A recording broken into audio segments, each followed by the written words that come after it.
Salut à tous, c'est Maxime de Purple Giraffe et j'arrive aujourd'hui avec une vidéo feedback sur Directus. Vous savez que j'utilise ce projet open source qui permet de générer des web services, que je l'adore, j'ai déjà fait plein de vidéos sur le sujet, je sais que vous êtes nombreux à vous en servir et que vous l'adorez aussi.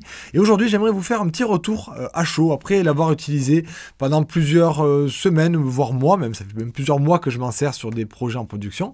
Et j'ai réalisé un truc auquel je n'avais pas pensé au départ, un petit point de retour pour gagner du temps, pour surtout éviter d'en perdre. C'est la convention de nommage des modèles que l'on crée dans Directus. Je vais basculer sur l'écran pour vous montrer ça plus en détail. Ici, vous avez un exemple d'un projet que j'utilise en production. C'est le projet dont je vous ai souvent parlé sur les lives de Purple Giraffe.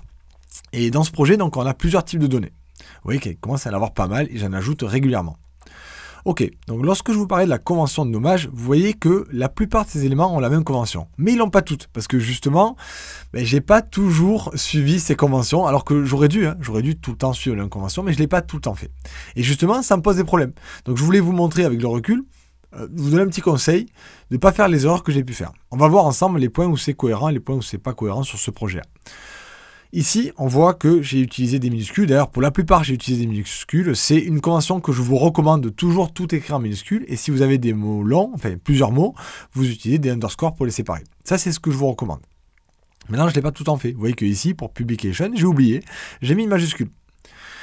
Vous allez me dire, c'est pas très grave. Et si ça pose problème, parce que dans les API, dans les appels d'API, il faut que je mette une majuscule, sinon ça marche pas. Même si les URL sont autorisés avec des majuscules et minuscules, il ne va pas reconnaître le modèle si j'oublie la majuscule. Et ça m'a fait perdre du temps à plusieurs reprises lorsque j'utilisais l'API Publication, parce que je pensais que c'était une minuscule, je comprenais pas pourquoi ça marchait pas, et après j'ai compris pourquoi ça marchait pas, c'est juste que j'avais mis une majuscule ici, et donc dans mes API, il fallait que je la remette. Vous voyez comme ça peut être contraignant? Un autre point qui peut être important, sur lequel j'ai pas toujours été d'accord avec moi-même, c'est les pluriels. Mes professeurs en école d'ingé me disaient toujours des types de données en base de données, c'est au singulier, donc je les écoute, mais ça me dérange. Moi j'ai l'impression qu'une table elle a toujours plusieurs éléments à l'intérieur, un modèle il a plusieurs éléments à l'intérieur, donc j'ai envie de mettre des pluriels.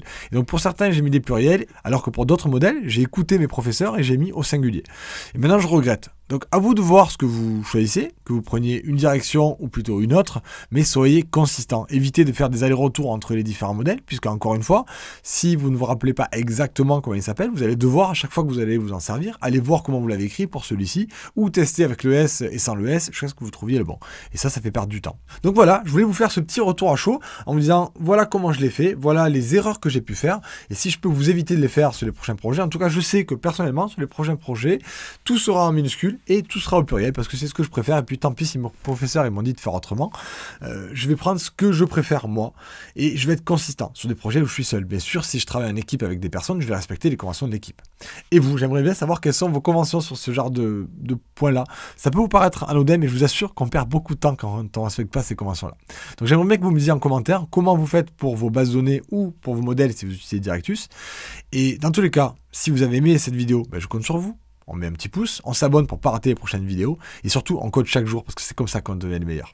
Allez, à très vite et surtout happy coding.